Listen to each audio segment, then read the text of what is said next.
Hello, everyone, and welcome to APS Webinars. The title of today's webinar is A Holistic Approach to Graduate Programs and Student Success.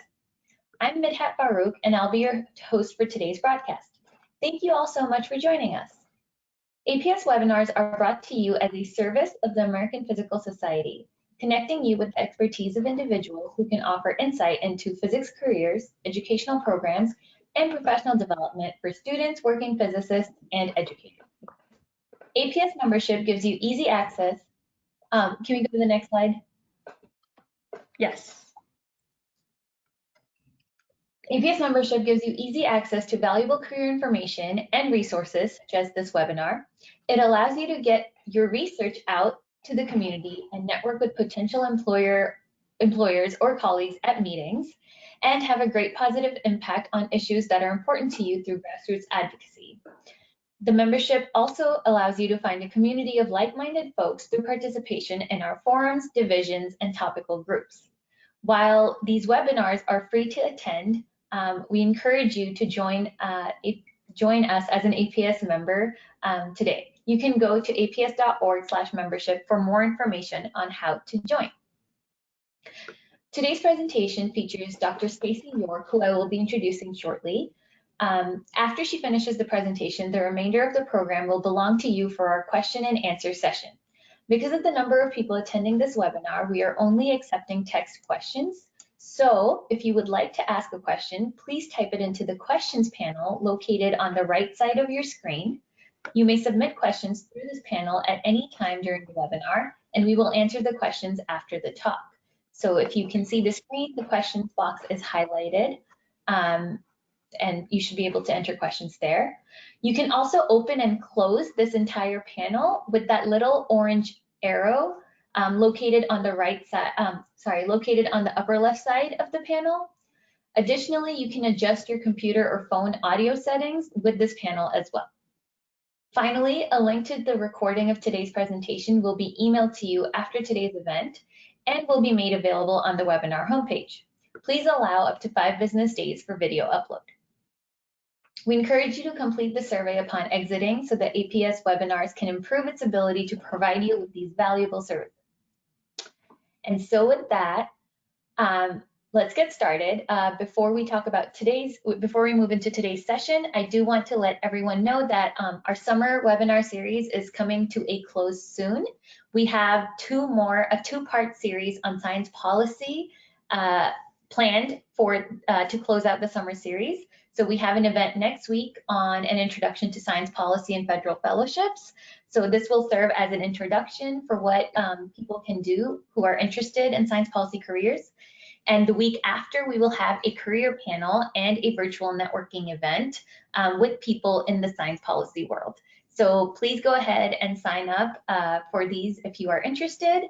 After the closeout of the summer webinar series, we have more additional series planned with different and interesting topics. So stay tuned for a Success in Industry Careers series, and you will receive information about that through the mailing lists and, of course, through our webpage.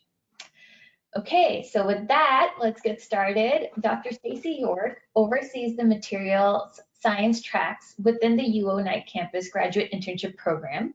Within this role, she is responsible for program administration and growth, corporate relationships, and professional development training for master's students.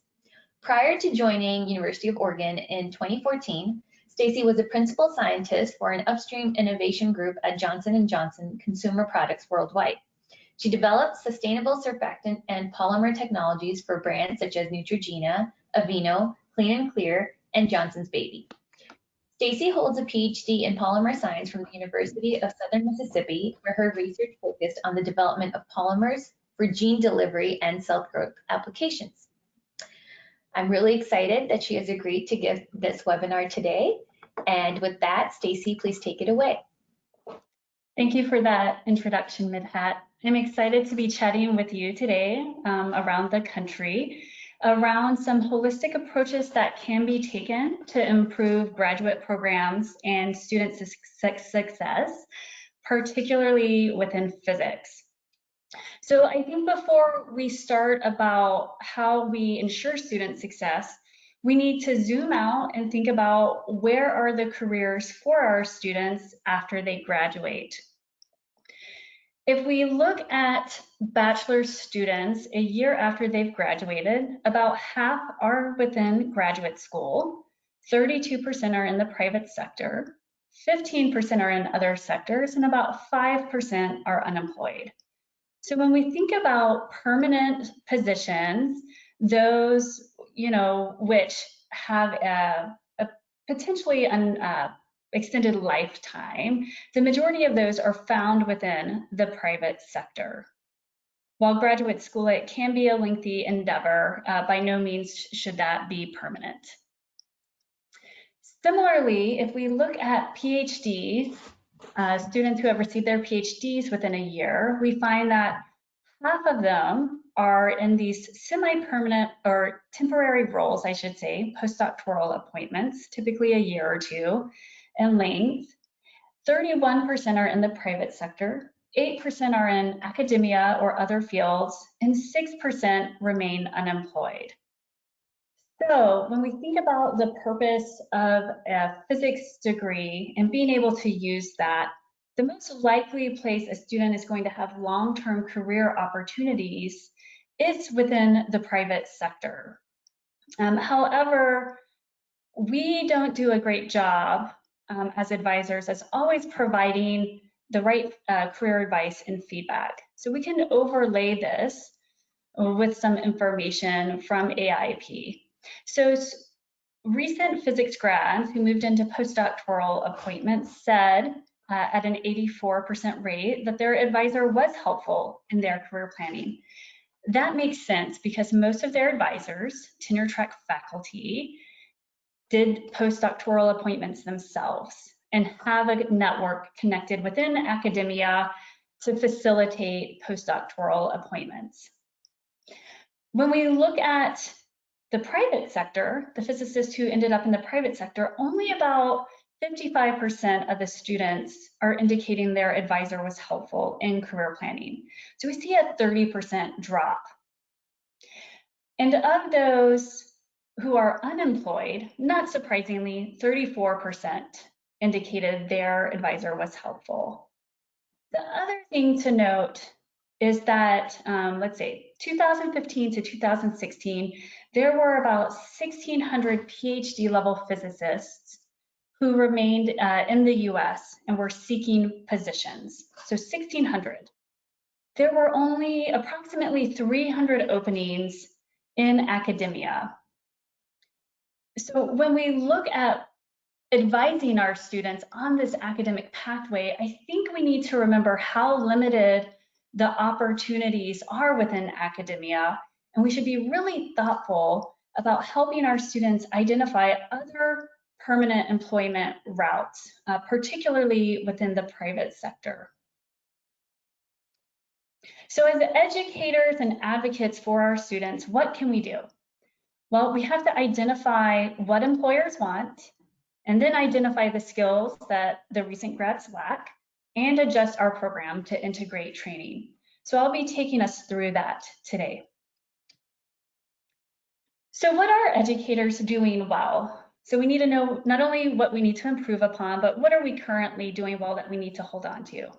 So of surveyed employers, 80% agreed that physics majors could easily grasp new knowledge, were able to identify, formulate, and solve problems, could analyze and interpret data, and could engage in continued learning and problem solving. So those are all wins for us as advocates for recent physics grads. But employers have noted a number of training gaps, particularly those within the private sector. That includes being able to design a system or component to meet a specific need, working on multidisciplinary teams, recognizing the value of diverse relationships, leadership skills, communication skills, particularly around tailoring messages at an audience appropriate level, and real world experience.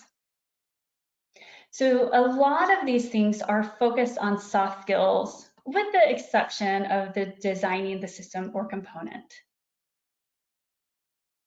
And just to drive home the point, when recent grads in the private sector were polled on how frequently they were using teamwork, 75% of new PhD physicists reported in the private sector they were using teamwork on a daily basis. And over 90% of bachelor's level physicists report using teamwork on either a daily or weekly basis. So as educators, we really need to think through how we are training our students to be effective in the workforce. We provide lots of dedicated training on the concepts and principles of physics, but are we integrating teamwork and these other skills into our curriculum so that they can be effective learners and doers in industry? So our program has implemented T-type training. Now, a lot of programs typically look a little bit like this. So they do have some level of professional training that might include writing a few reports, doing a few small group activities, and obviously there's some level of technical depth. Now, what I've noted from many master's and PhD programs really extend this technical knowledge, but do very minimally expand on the professional side. Our program really strives to enhance both professional and technical skills concurrently. So not only are they gaining more knowledge within certain realms of physics, but as they are learning that material, they are also learning how to work in teams, manage time, communicate, and having that business focus. So let me introduce the program I oversee and talk about some of the strategies we've implemented. So the program was founded in 1998 by a handful of faculty who are driven to see student success. These faculty members had connected with industrial professionals and identified the same gaps presented from that ABET survey. That survey confirms what we've known for quite a while. When a student matriculates into our program, they choose one of 5 tracks or focal areas. Amongst these 5 tracks, I oversee these first 4, which are focused in the areas of material science, but they all have a similar model. A core curriculum focused around the focal area, plus a 9-month internship. Now, the 2 physics-based tracks I oversee are the optics track and our photovoltaics and semiconductor track. So we work through our physics department and have degrees awarded in applied physics. We also have 3 chemistry-related tracks. You'll note that our semiconductor and photovoltaic track is actually interdisciplinary. So in this particular track, we have both chemists and applied physicists. And then our bioinformatics and genomics track has degrees awarded through the biology department. Now, while these first 2 are our physics-heavy tracks, the molecular sensors and probes track is a great track for biophysicists, and we've certainly had a number of physicists matriculate into our bioinformatics and genomics program, typically those who are really interested in programming and coding, and those students have been quite successful. So when a student comes into our program, we take this industry-specific technical coursework and couple it to a few other components that has really helped with employability. We have both integrated professional development into the coursework, and we have a dedicated standalone professional development course. We've also included a heavy emphasis on inclusion, diversity, and equity in recent years, and I'll talk about that during the last part of this talk.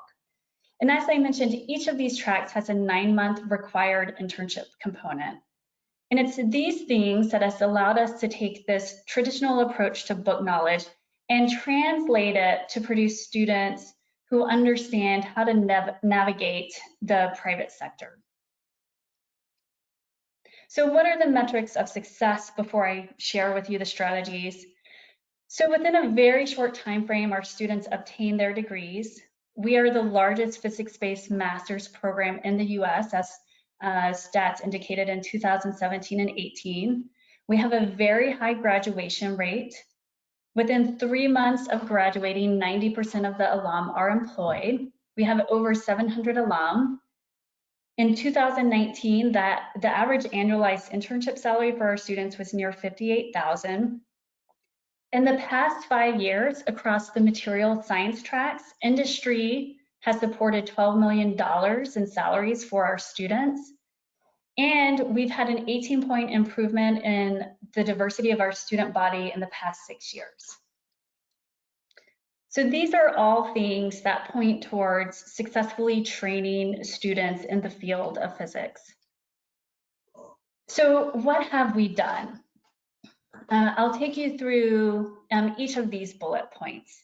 So in terms of designing a system, component, or a process to meet a specific need, traditional coursework, I found both at the undergraduate and graduate level, looks a little bit like this.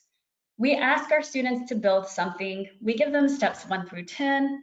We ask them to characterize now what they've built or characterize a separate material with the thing they built. That's steps 11 through 15.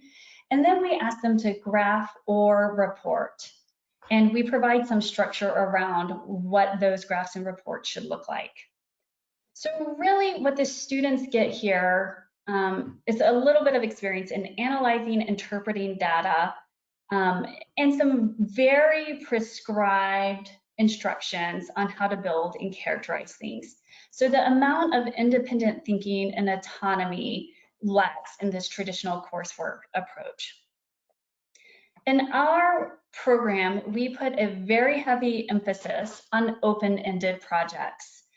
So we ask students to design things without a direct a pathway to that design process.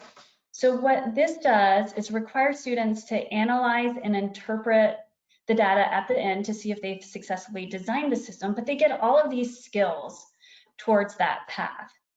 They have to build it, but they have to critically think about what is the right way to build something. Through that critical thinking typically comes troubleshooting. So they put something together that's not quite right, and they've got to apply their understanding of physics to troubleshoot. They gain autonomy and time management. So the open-ended projects really empower students to use their critical thinking skills and to build the skill sets that are important when they enter the private sector. Because when they do enter the private sector, they're not going to be given an instruction booklet on how to do their job. Working on multidisciplinary teams. We can take advantage of open-ended projects again. So if you scale the project large enough, it can be one that requires teamwork to be successful. The majority of our coursework hinges, the students' individual success hinges on their ability to be a good team member. Now, you can't just put students in projects together and say, okay, work together as a team, and not provide them training on how to be good team members. So we've integrated that training and mentorship on how to be good team members throughout the program as well. We do that in a standalone course. We do that during a professional development week, and we do that in real time as they are working on these open-ended projects. Recognizing the value of diverse relationships. I'm going to come back to this because we'll spend the last 10 or 15 minutes or so talking about how to do this. Leadership skills and communication skills, I have highly linked together. Because most leadership skills involve understanding how to work with others, and those are strongly connected with communication skills. So again, we have both independent training on leadership and communication skills, but have also integrated these into the coursework. So during our orientation week, we provide a full-day workshop on active listening. And you may be saying, wow, that does not sound fun at all. But of all of the professional activities we do, and of all the technical training, when we connect with alum a few years out, what they often point towards as a defining moment for them is this one-day workshop on how to listen. This also really ties into having empathy and emotional intelligence. As we work in large, multidisciplinary, diverse teams, we have to be able to understand the motivations of others. We have to understand how to navigate challenging situations, which requires emotional intelligence. And these first three things really feed into collaboration and using influence. And it also helps with some very pragmatic skills around finding a job. So if you move into an interview and you are trying to understand how to answer a question, having active listening, empathy, emotional intelligence is going to be really helpful in informing how to craft the best response. The same goes for resume writing and networking as well. The pictures here are of students at an annual networking and interview event we host. We won't be able to do it in person this year, we're going virtual, but just to share some metrics, in 2019, we had about close to 70 students participating across our material science tracks. We had about 40 interviewing companies come to recruit these 70 students. So we had a really strong turnout. And lastly, real world experience. So we do this through 9-month internships where students get hands-on marketable experience. But not only that, they're broadening their professional network. And according to the Bureau of Labor Statistics, about 70 to 80% of employment opportunities are found through a network. So you're really enhancing your students' ability to find post-grad opportunities by letting them do internships. It also helps their understanding of business. Now there's added benefits here as well. In our program, students continue working on communication during their internships. They have to write 3 term papers for the program. We facilitate an intern supervisor evaluation. This is really helpful in the students understanding how to receive constructive criticism and how to provide constructive criticism. And the students are often doing reports on behalf of their companies. They also get additional diversity and inclusion training often through their companies, through the employee resource groups there. They get more experience working in multidisciplinary teams because now they're part of a business, not just a research group. And their projects typically involve that first skill that most students lack, designing systems and components to meet specific needs. And companies value these highly trained students. In the past 3 years, our physics track students have interned at over 30 companies and national labs listed here. This list is also available on our website, so we won't spend a ton of time on it. But the interest ranges from small SBIR funded companies to large global companies with over 70,000 employees. But you can do all these things, and if you don't have a positive program culture, your students will not grow and thrive.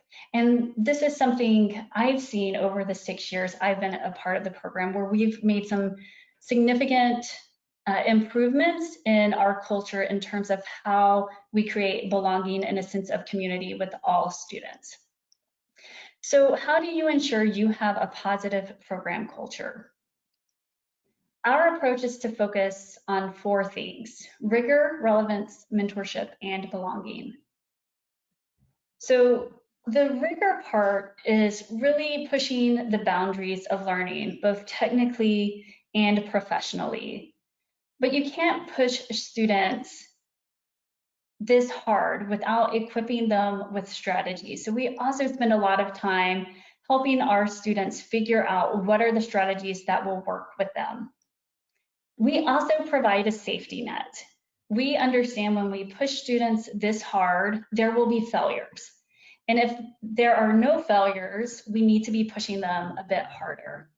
So we let them know we expect some failures along the way, and that as a program, we are here to catch them and help them figure out how to rebound from those failures. And that's where the constant encouragement piece comes into play. You know, in practice, this looks like having 16 credits of graduate level coursework completed in 11 weeks. We work on an accelerated time frame, and that's why our students are able to earn a master's degree in such a short time frame. Relevance. So our students recognize that our curriculum is informed based on industrial feedback and also the feedback of interns and alum. And if a student is going to engage in a material, they need to understand how it's going to benefit them longer term, why they need to know it. And so we've really focused on providing students with a relevant education and sharing with them why the information is relevant for them. So some things we've done in the past few years to update our curriculum include adding a DOE course where the students receive training on an industry standard software package known as JUMP, if you're familiar with that. Our optics track integrated ZMAX optical design software training as we began to see a number of job postings coming up and requiring ZMAX training as either a required skill or a preferred skill. And we integrated inclusion and diversity training as we identified a growing need for that. The mentorship piece can be challenging for a lot of people, particularly tenure track faculty, as they are pulled in so many different directions in terms of research grants, serving on committees, teaching their regular course load. But the mentorship piece definitely can make or break how successful your students will be in acquiring and growing the skills you're putting in front of them. So you have to have people who genuinely care about the students. The students seem to have a good ability to assess whether or not they are cared for. You have to work on accessibility and approachability. These were two areas that after my first few years with the program, I had feedback on. You know, it wasn't seen as approachable or accessible. So I've really worked hard to improve that. And we provide our students training on how to provide peer-to-peer constructive criticism. Because when you're running at a large scale, it becomes challenging to give every student one-on-one mentorship at the frequency you would like.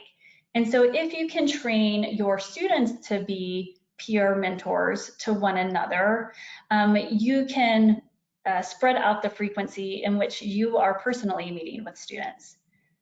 So in practice, we do have regular check-ins with our students. During the credit-based course on professional development, we talk about mentorship, and we are providing mentorship in key areas. And we really consistently reinforce that the staff are available. The last of the things is belonging. And this, I think, for physicists often can feel very wooey. But I'm here to say my personal experience is this has been a game changer for the program. By training students in active listening and empathizing, we are better able to communicate with them, understand their needs, communicate our needs and expectations, and really build rapport. You know, when you think about all of the folks you work with within your physics departments or related departments, it's usually not the technical skills that are the challenge. You know, there's lots of bright people around us. It's usually the interpersonal skills, the communication skills, the sense of belonging for certain groups that really changes whether or not they can reach their full potential. We've really focused on putting an emphasis on actions versus words. Most departments have some sort of statement or written commitment to inclusion and diversity, but what they're doing in practice often falls short of those words. So we've been really focused on action. And we have a series of inclusion and diversity workshops to build and promote that community of belonging. In practice, we have staff and students really encouraging one another to embrace authenticity. We have a lot of open conversations about imposter syndrome. And when we proverbially step in it, we acknowledge that and then right what we have wronged. We will all take missteps. And so there has to be some vulnerability at the leadership level to say, you know what, I didn't get that right. And I've learned, and here are things we want to do better in the future. So if you implement all these things, you can take it to the next level. But the one thing I'd say is consider investing in trained professionals, right? You can take the same camera, the same equipment, put it in front of the same setting, and get very different outcomes. If your departments are limited in funding and you're not going to be bringing in dedicated staff to do these things, think about how you can leverage the resources around campus, or if there are professional trainings that faculty and staff can attend so that they can then pass on the knowledge. You know, we've worked with faculty in the School of Journalism and Communications to do scientific communication workshops. We work with the law school to host seminars on the legal issues around discrimination, so our students understand some additional business content. So engage the people within your community, bring in subject matter experts. So I'm going to switch gears in the last part of this talk on how to train students or provide them the opportunity to recognize the value of diverse relationships. So let's start off by looking at what's going on in the world of physics. In the United States, gender representation has been poor for the last 5 decades. So at the PhD level, about 20% or so of total PhDs are awarded to women. Of that 20%, about half are domestic students and about half international. At the bachelor's level, when we look across all STEM majors over the past 5 decades, we can see while there was improvement for physics, it really hasn't been that significant, particularly in the past 2 decades. We hover around 20%, whereas other fields such as chemistry and earth sciences has certainly made improvements. So what's happening there? Also, taking a look at underrepresented minorities in physics, we see that the total bachelor's level and PhD level underrepresented minorities are way below the actual representation in the general US graduate age population. So there's a large gap in representation here. Now, our program was no different, and we really worked on including programmatic changes to improve representation. So this graph I'll take you through, or chart, is the representation amongst our physics tracks. So the optical materials track and our semiconductor and photovoltaic track. So if I look at 3 cohorts from 2014 to 2016 versus the most 3 recent cohorts, we see a significant jump in representation.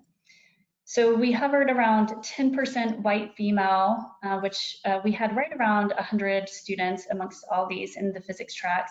We had no women of color and 9 men of color. Since then, we've almost tripled the number of Caucasian women in our program for the physics tracks. We've had a handful of women of color, and we've increased the number of men of color in the program too. So how, in a few years, did we get from here to here? And just quickly, when I look at our full portfolio of material science tracks, we see a very similar trend in overall improvement. So how do we do that? Well, let's zoom out and think about the mission of our home organization, the Phil and Penny Knight Campus for Accelerating Scientific Impact. So this is the new initiative at the University of Oregon. We're actually moving into this building in about a month. And the mission is to advance society through science. And to do that through a few different goals. Now, the goals here, the yellow and bolded areas, are the parts that require successfully engaging a diverse community, being inclusive, and being equitable. So if we want to redefine the modern research university and be unfettered by boundaries, right, we have to be inclusive of all. If we are going to engage the public, we have to engage a diverse audience. If we're going to foster diverse perspectives, if we are going to improve the health and well-being of the world, we have to understand diversity, inclusion, and equity. So it's really at the core now of who we are. So here's our journey to a more inclusive program. Back in 2014 through 2016, when our numbers were low, our major diversity or inclusion work was centered around a women's internship network. I was told this network was to build the confidence of our female students and ensure retention. We had these students meeting, these female students meeting during 2-hour weekly workshops, and they were building community and gaining additional professional skills. And we incentivized this through a free weekly dinner and by providing them access to a one-day symposium that had a lot of alumni and senior leaders in attendance. But what we found were a lack of positive outcomes. So our male and female students reported this tug of war. The men felt like the women were getting additional training opportunities, and the women felt like the men were whining and didn't understand why there was a need for this community. The women indicated that the group felt like an echo chamber where negative experiences were amplified, but there was no action being taken. The group was not intersectional. It was primarily Caucasian straight women. The women said they did not feel like their male counterparts respected them in the program and that they were taking on a lot of microaggressions. And only about half of the women were actually reporting that they enjoyed going to these meetings. So we tried to make some improvements to address these issues in 2016. As a program, we began training all students in unconscious bias to hopefully educate all students as to why these diversity groups were important. The women's group actually opened up to a student who was gender non-conforming. And the program staff really focused on what we could do to be more inclusive leaders. And we had received student feedback on some of the things we could do. With these changes, however, we still had all of the negative outcomes, the tug of war, the echo chamber, the lack of intersectionality. The one area we maybe saw a little bit of improvement on is there seemed to be a little bit more respect for our students. But we weren't progressing at the rate we wanted to. And so we really came upon a number of inflection questions. I spent a lot of time thinking about these. Can you create an inclusive environment if you're not engaging the dominant group or the group in power? If you offer to engage the dominant group, would they be open to training? If you are training the non-dominant group, are you putting the burden on the wrong community? If you have an echo chamber, does that indicate your program culture does not allow for open conversations and feedback? And if you serve only one community, in this case we were serving women, what does that signal to the other communities who are underrepresented? And so we decided to really focus on the cause of some of the challenges we were seeing. And in 2017, we launched an inclusion and diversity initiative and kind of hopped the ball from what a lot of other programs were doing in terms of diversity groups and said, you know, we think there's a landing spot on the other end of this. Let's see what happens. And so what we did was really focused on shifting our culture to one of belonging, where we wanted to engage all students and for all students to see the potential and value of one another. And we felt like if we could do this, we were all going to thrive. We would all be better. So in order to encourage elements of belonging, you have to focus on diversity, equity, and inclusion. And in hindsight, our Women's Inclusion Network had focused on none of these things. We basically put women in a room together and provided some workshops. So we took a three-pronged approach in this inclusion and diversity initiative to recruit students who had shown a commitment to inclusion and diversity, to engage all students through weekly workshops and promote a sense of belonging, and to grow our regional pipeline. So for recruitment, we launched a scholarship fund, which was $100,000 in internal funds and a $100,000 gift from a corporate partner. We opened these scholarships to all students, and in order to apply, they wrote an essay, or I should say they write an essay, explaining how diversity and/or inclusion has impacted their career. So this allows all students to have access to the scholarship fund, which was important for us so that certain student populations could not say they were not eligible and that it wasn't fair. This is open to all students who have been impacted or have tried to make a positive impact on inclusion, particularly within STEM. We also began strategically recruiting at schools with stronger representation. So we got on the APS page, we looked at schools that were doing well in terms of representation and connected with faculty and advisors who had a strong reputation for promoting underrepresented groups in STEM. We began attending QWIP on a consistent basis. I give guest seminars, or I have given guest seminars at a lot of the QWIP from the previous few years. And then I think the one thing we had been doing, right, was really looking at the whole applicant. We don't require GRE scores. It still baffles me that there are departments that do.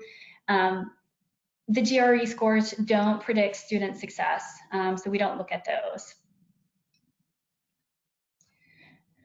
We engage all students in inclusion training now. So during our orientation week, we set a tone of empathy, understanding, community, and hard work. All students receive training on implicit bias, an opening to diversity and inclusion. We do this one-day workshop on active listening, and we have conversations around grit and growth mindset. And this growth mindset one is important not only for the technical coursework, but as we are asking students to reevaluate their understanding of their world, they have to be open. So after this required training, students can participate in optional meetings that are held on a weekly basis, and 70% of our students do participate.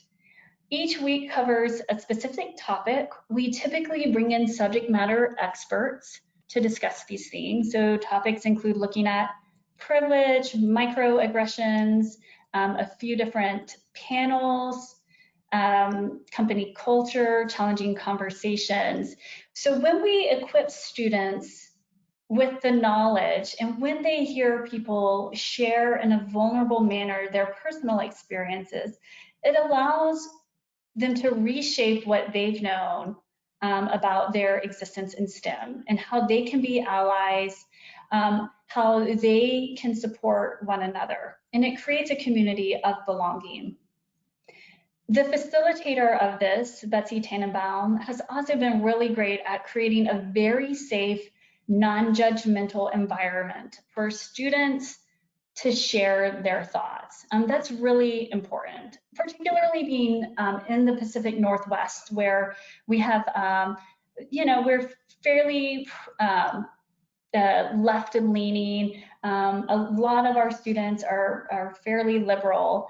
And the last thing we want to do is ostracize a student from a different community who has grown up and has other beliefs.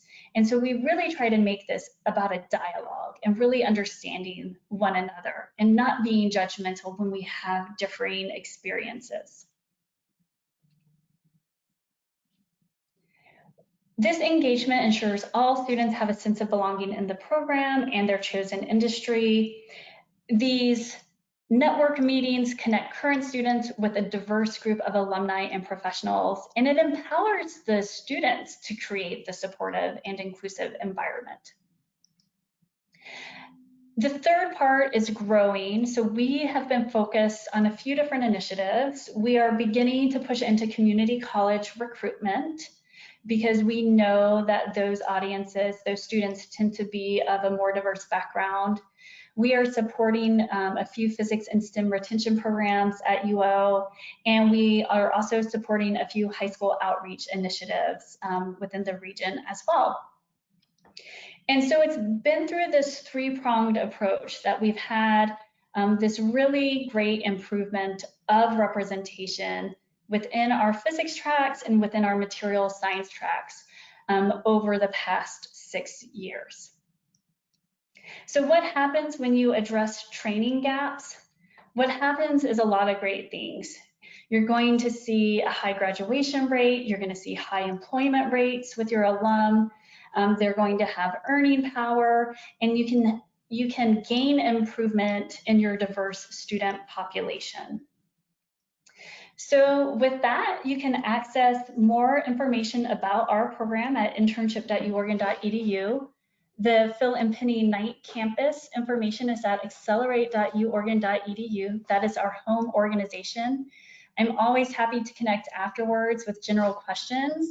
And if you are interested in sending your students our way, please feel free to connect with our Director of Recruitment, Lindy Ritzel. With that, Midhat, I'm happy to take questions. Thank you so much for the wonderful talk. I learned a lot, and everything you've done sounds really interesting. And I hope people calling in also got some helpful advice for their programs. So just a reminder to our audience to please go ahead and submit questions through the questions box. We do have a few that have come in, so I'm going to start with the first one.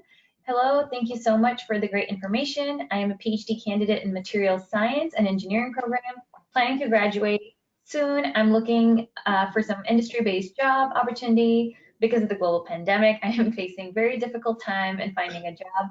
Do you have any tips?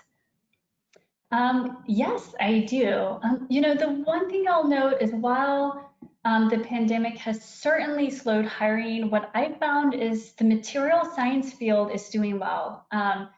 In March, when all of the states went to a shelter in place, I had about 70 students off at internships around the country, and only one of those students was furloughed for about 2 months.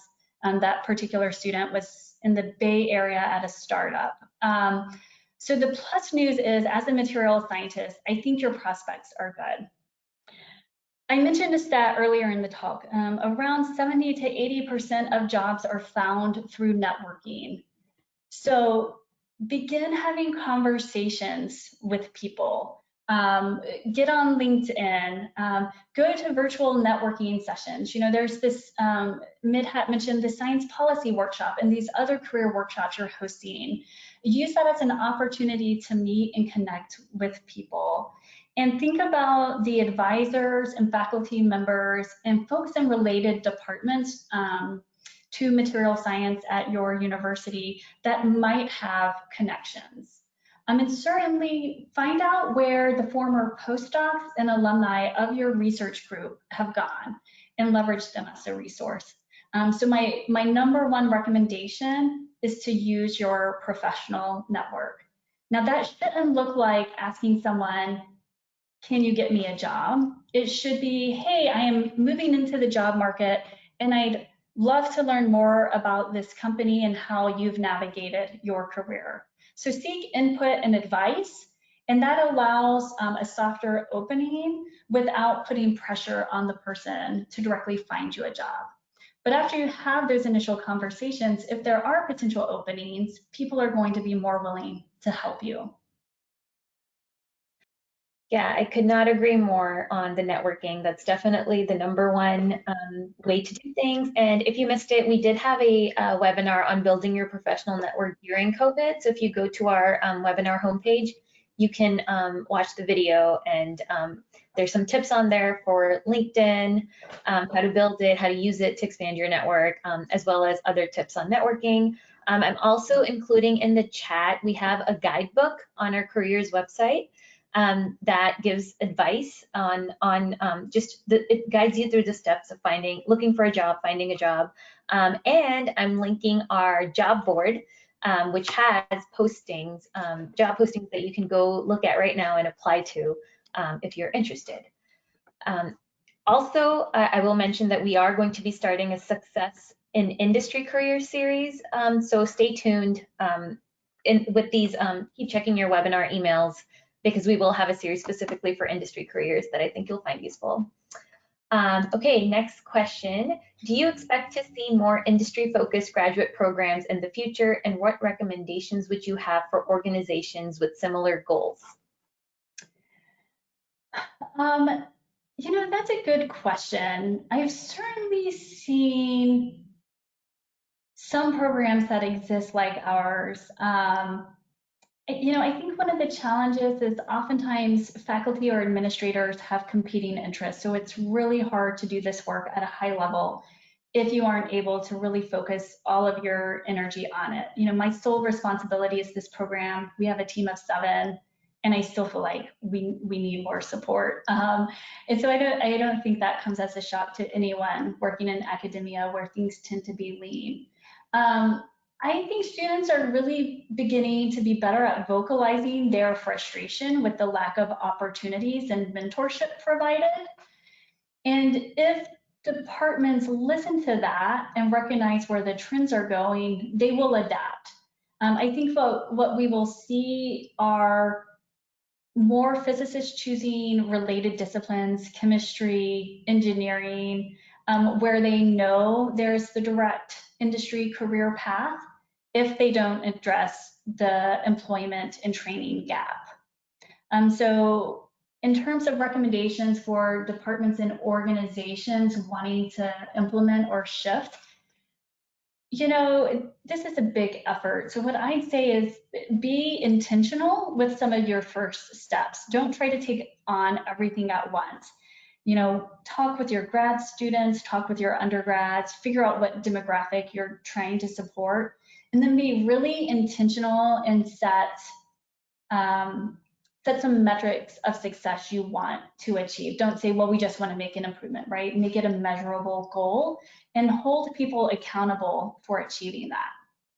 And when people push back and say, well, it's too hard, physicists do hard things every day. So just make it a requirement. I found that is one of the most important pieces. It can't be a secondary nice to have. It's really got to be a high priority objective for the team in order to make progress. Yeah, I completely agree. But it's great to, start with one thing. Definitely trying to do all things does not help. When I was a graduate student, we had a seminar series on industry careers. So we would have alumni come give talks, and that was, that's a very small thing, but it was very much appreciated by graduate students. So maybe start with something small like that, and then I know Stacy mentioned partnering with companies to help students find internships, and that definitely takes a lot of work. So make sure you have time and buy-in from your department when you're doing that. Stacy, I wanted to flip that question on its head a little bit. So say I'm a student at one of these programs. What advice would you give to a student trying to help other students or my community be more focused on industry careers or be better prepared for industry careers? So one, I think having students share the data. I think faculty kind of know where the jobs are at, but for some reason we just dismiss it. But really put that data front and center and say, hey, we have X number of graduate students or undergrads in this department. We know the jobs are in the private sector. We would love to see more opportunities centered around that. So really coming in, equipping people with data. Also asking, what is the data their program has? Does your department know what the employment rate is of your student population? Really digging into that. The employment stat I share, the 90% employment within the 3 months of graduating, that was a stat that didn't exist when I first started. And I said, well, how do we know we're doing well? We know they're all getting internships, and anecdotally, it seems like we're doing well in terms of alumni having jobs, but let's get some hard numbers. So really encouraging the department to kind of scrutinize where you are at will be helpful to identify where there are gaps. Otherwise, you're just guessing, and depending on who you've been exposed to, the state of your department might look better or worse than it actually is. So, take those physicist skills, be very methodical in assessing your current department situation, and present with data to inform what steps need to be taken. That is great advice. Okay, one more question. Does your program have an understanding of challenges for students that are part of the program, such as student loan process or mental health support in your university? I would like to think so. So in terms of mental health, during our orientation week, we've actually introduced a mental health panel. That was something new that has happened, I think it was 3 years ago, when we realized we needed to be better at addressing it. And so we bring in someone from the University of Oregon Health Center to talk about the resources that are available. We also bring in industry professionals who talk about their own particular experiences with mental health. And we have program staff who are very open about their own mental health struggles. I won't share it here, but they certainly disclose a lot. And I think what we are trying to do is destigmatize the issue surrounding mental health. Financial aid. Yes, so we work, so our program is tuition based. So students do take out loans to matriculate to our program. Now, when they're in their internship, that internship salary really offsets a lot of the tuition. But there is the upfront investment when students are only in their coursework that can be a challenge surrounding financial aid. So most of our students are applying for loans. A few have saved up to cover the costs of the program. I guess the one perk we have is that our program starts in the summer, so student housing tends to be readily available at lower costs. And students are typically only in that tuition, that coursework only portion for 3 to 6 months. So the remainder of the 9 months, they're getting that paycheck. So most students are able to recover the cost of their investment pretty shortly after obtaining their degree when you factor in the increased wage earnings after receiving your master's degree within the focal areas we serve. Awesome. Thank you so much, Stacy. So this is all the time we have today for the official webinar. I want to thank you again, Stacy, for accepting our invitation and taking out the time to do this. We apologize if we did not get to your questions. We encourage you to follow up by sending an email to webinars@aps.org, and we will forward your questions to our speaker for comment. You can see Stacy's email on the screen as well, so feel free to use whichever email you like. A recording of the video will be emailed to you within 5 business days and will also be posted on the summer webinar homepage. Lastly, in order to help APS continue to develop quality webinar presentations, please help us by taking a moment to complete the short survey as you exit the webinar today. This wraps up today's event. We hope you'll join us again next time. American Physical Society, copyright 2020, all rights reserved.